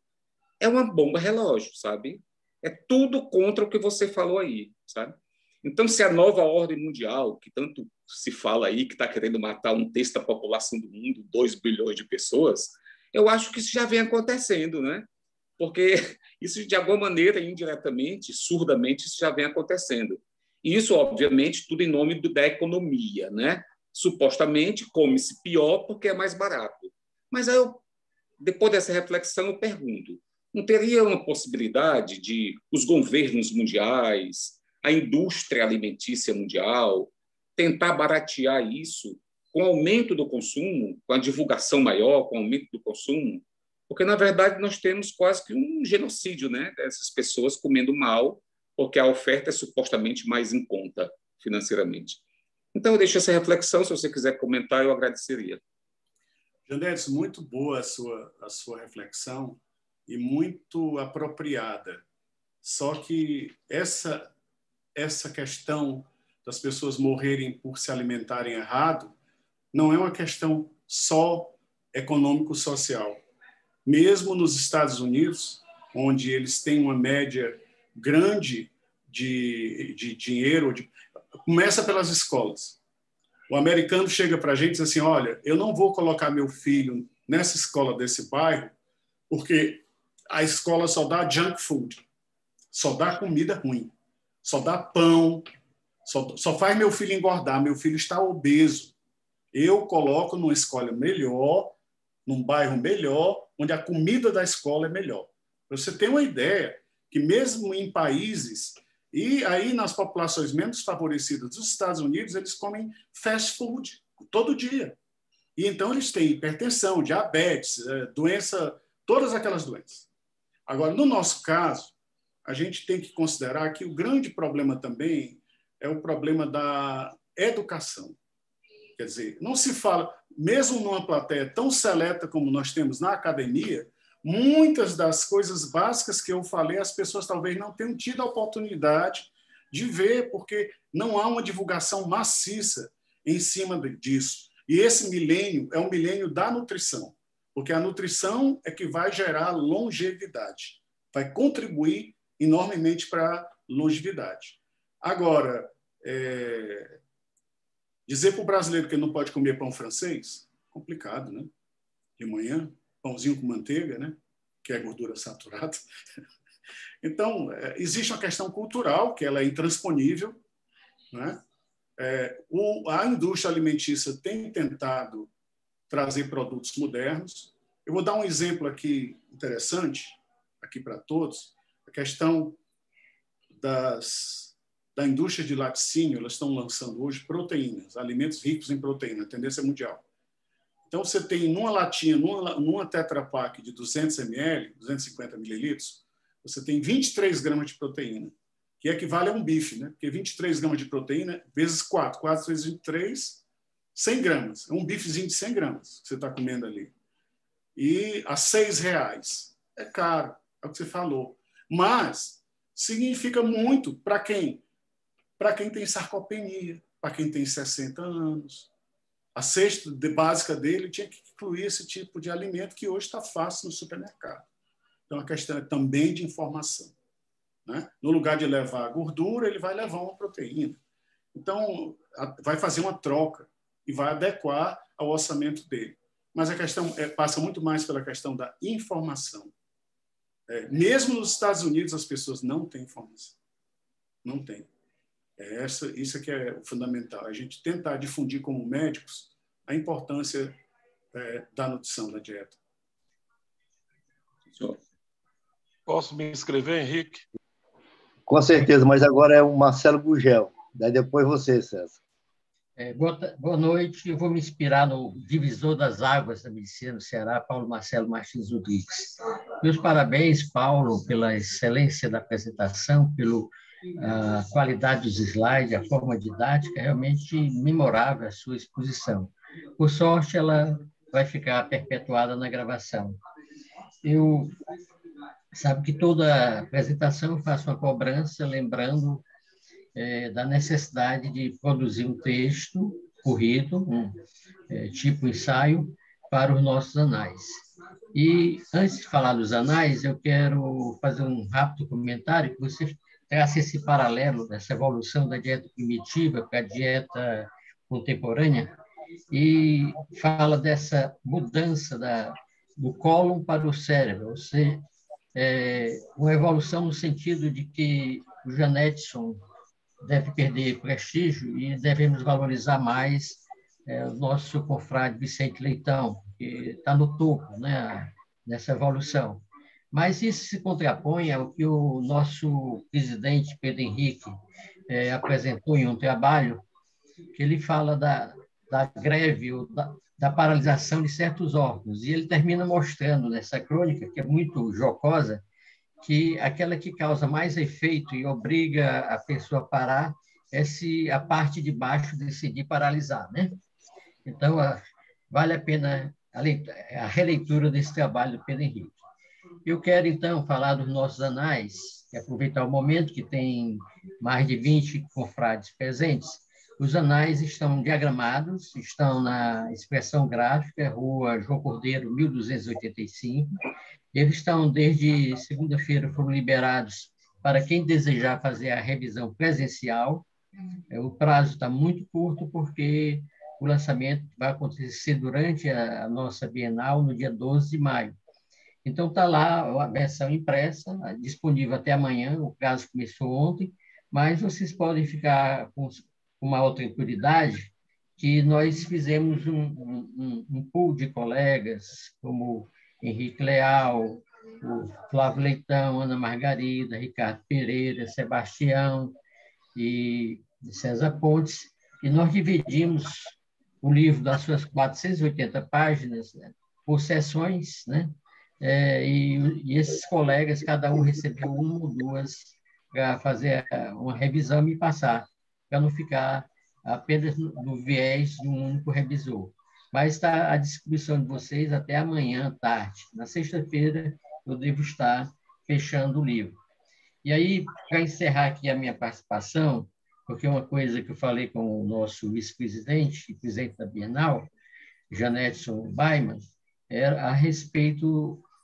nós vamos liberar para impressão, e tem um encarte que é a parte da representação dos anúncios, são anúncios comedidos de instituições da área da saúde, que garantem o pagamento de parte, se não todo, do livro. Talvez não consigamos pagar o livro inteiramente, porque o papel é dolarizado e os custos devem subir bastante. Eu queria só dizer o nome dos anunciantes e mencionar que quem falta entregar o anúncio passar direto para a editora.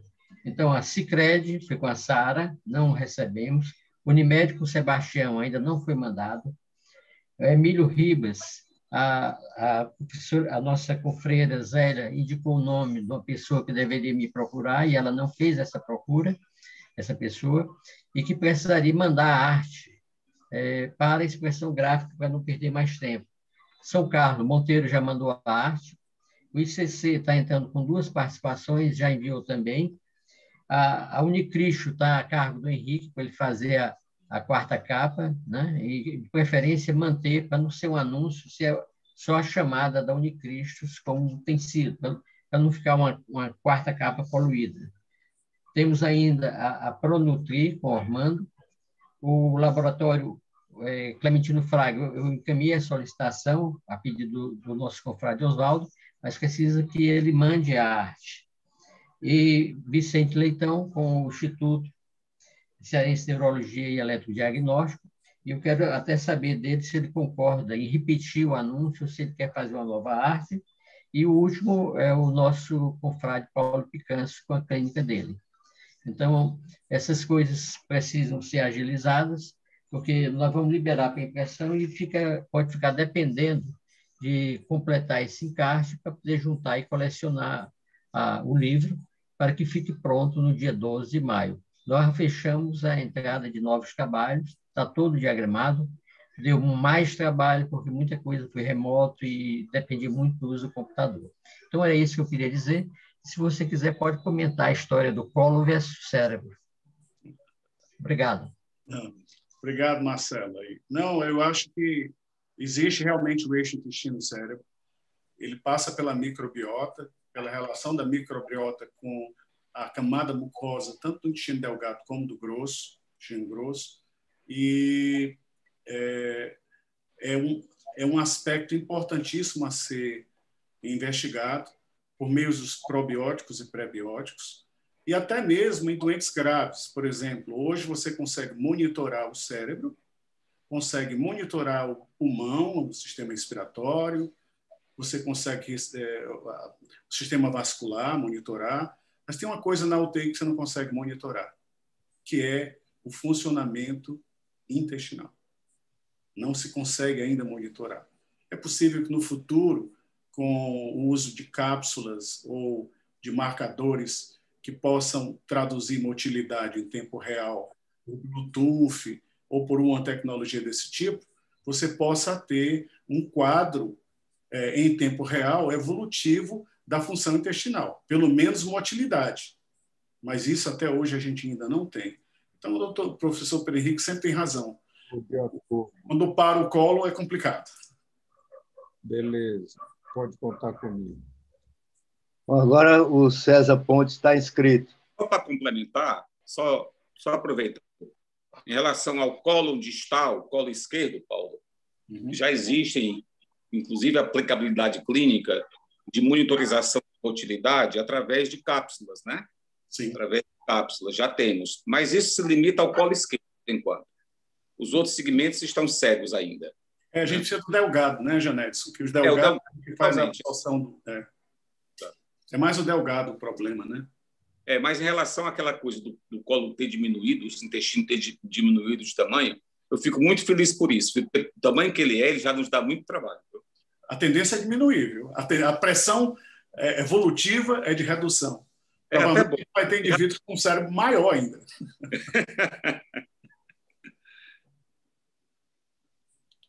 Agora o César Pontes. Paulo, primeiro, parabéns mais uma vez, brilhante, excelente palestra. Paulo, voltando à dieta, o que há de verdade entre a sardinha e ômega 3, entre a nossa farinha de mandioca e fibra? A sardinha é uma boa fonte de ômega 3, porque são peixes de águas profundas. Não é tão boa quanto a cavala, porque a sardinha é próxima ao atum, né? Então, não é o mesmo, mas a sardinha tem ômega 3.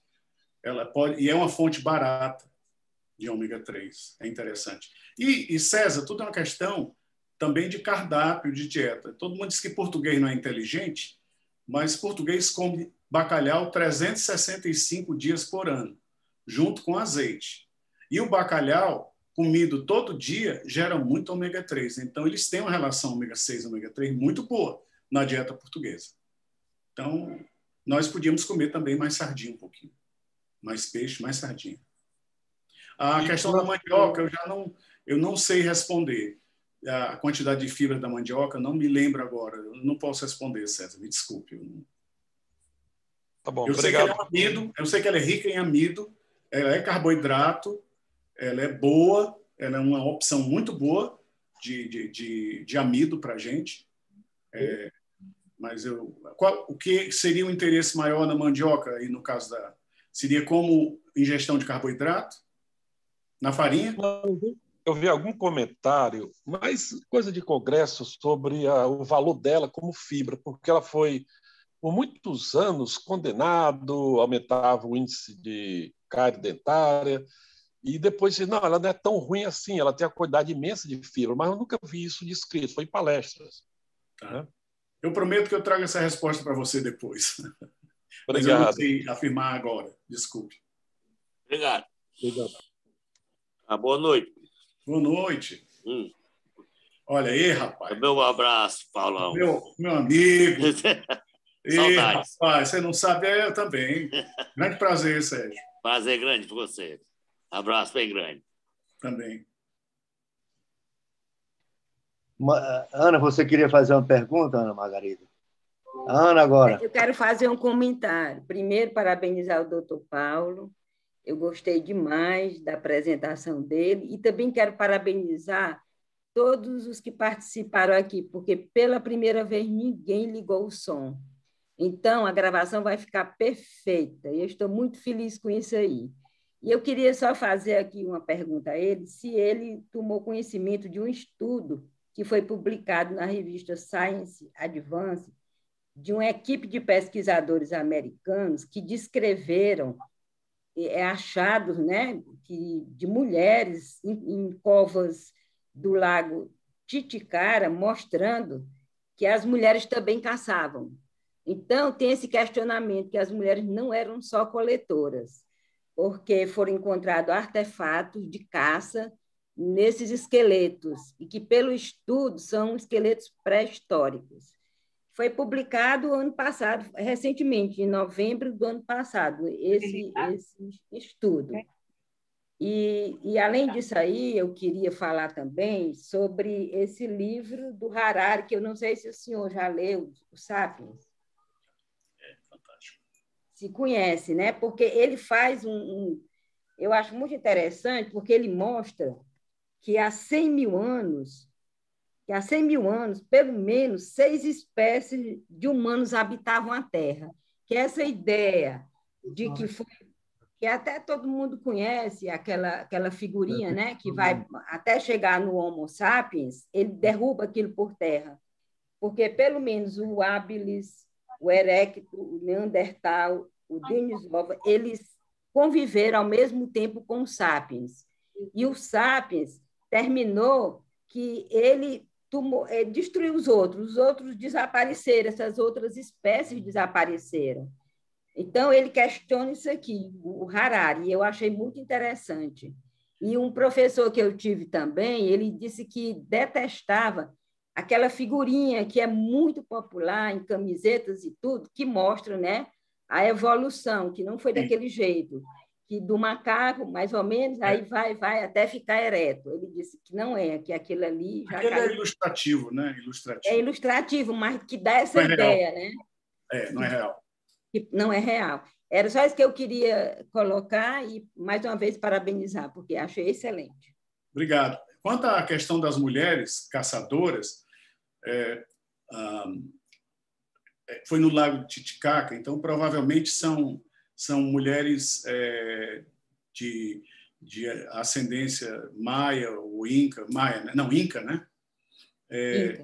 Inca. Então, é possível, né? No caso aí, toda essa teoria foi construída em cima das tribos africanas, essa teoria. Agora, o Harari fala da questão, provavelmente o Homo sapiens tinha a habilidade de ter comunicação e interação intertribos, enquanto que o Neandertal ele era muito tribal e não se conectava entre as tribos. E aí o Homo sapiens teve mais capacidade de se organizar e vencer e destruir o Neandertal. Isso é uma das hipóteses, né? Mas a gente queria saber muito sobre isso. Ele fala em 3 revoluções, que foi a Revolução Cognitiva há 70 mil anos atrás, né, que fez com que o sapiens saísse da África. E aqui na Europa já o Neandertal já estava lá na Europa. E ele terminou que dominou os outros, ocupou o espaço. É muito interessante esse livro, Uma Breve História da Humanidade. E, aparentemente, houve cruzamento dos sapiens com o Neandertal. Exatamente. Já fizeram estudo genético, é isso aí mesmo. Paulo, eu queria lhe fazer mais uma pergunta, se fosse possível. Não sei se você já vai responder a da Ana, ou vai fazer... Você já pode fazer uma pergunta?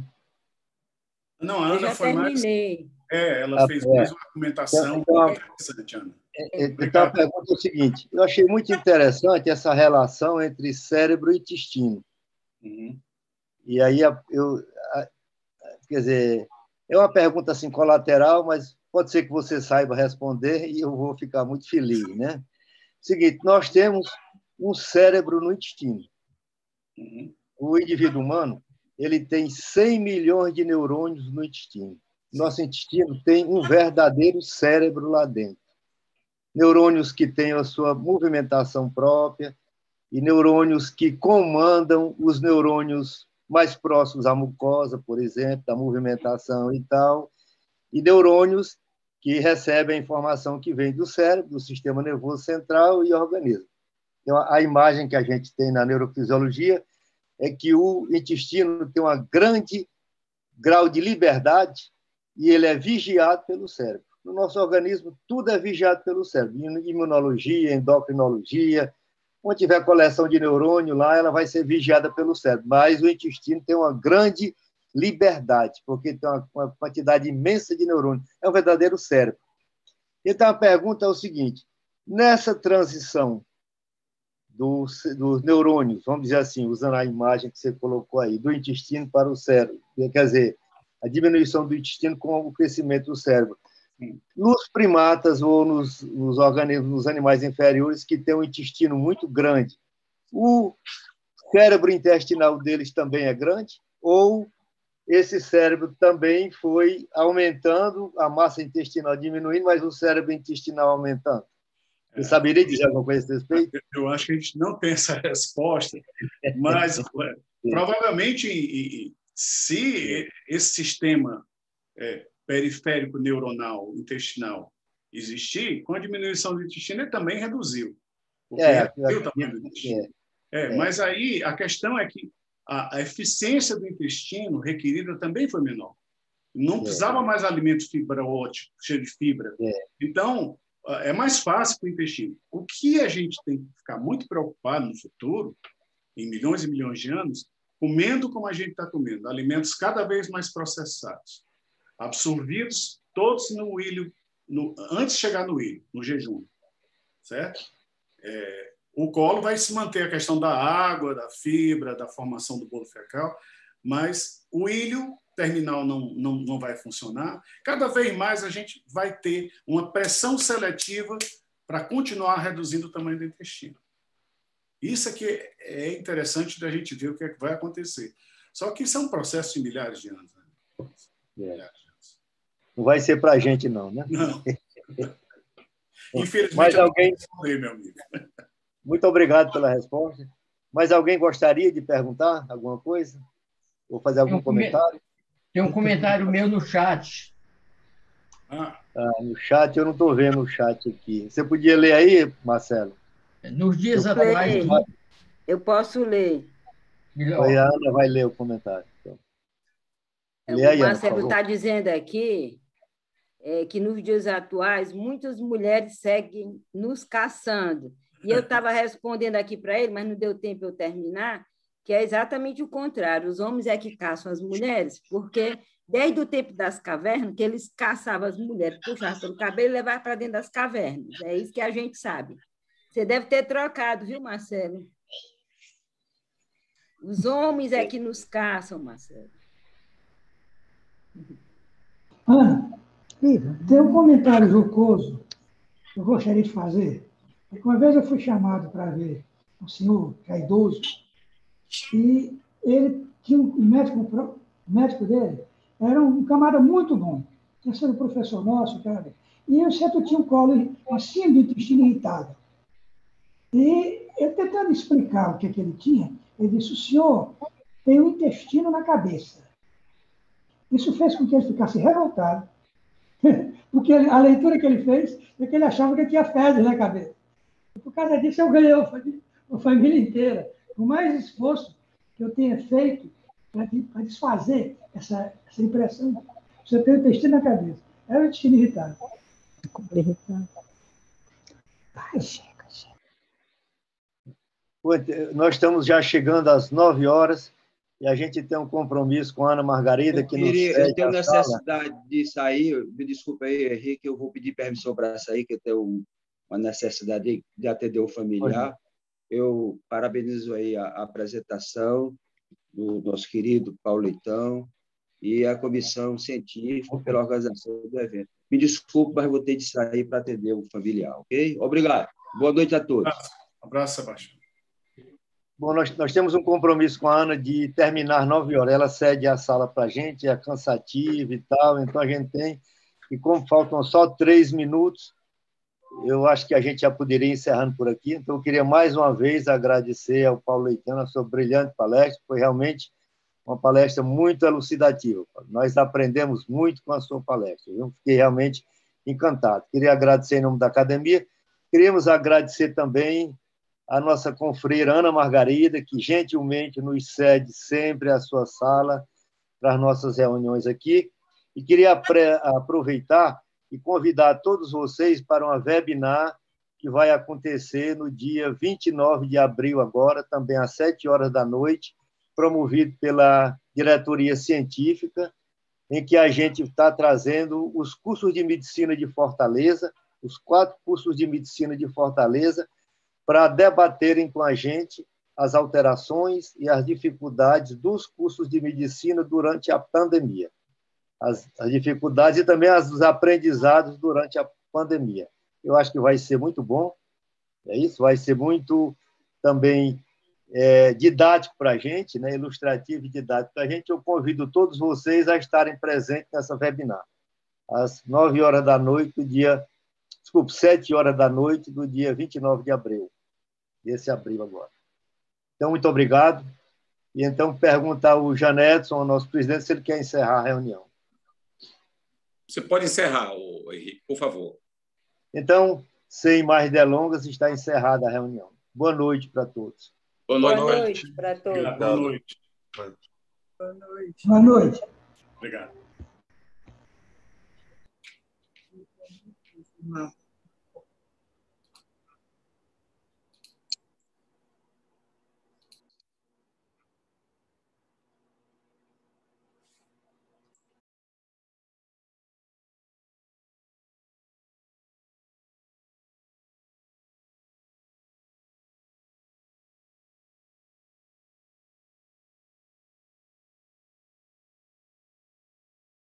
Eu vou fechar aqui por aqui, tá bom, Paulo?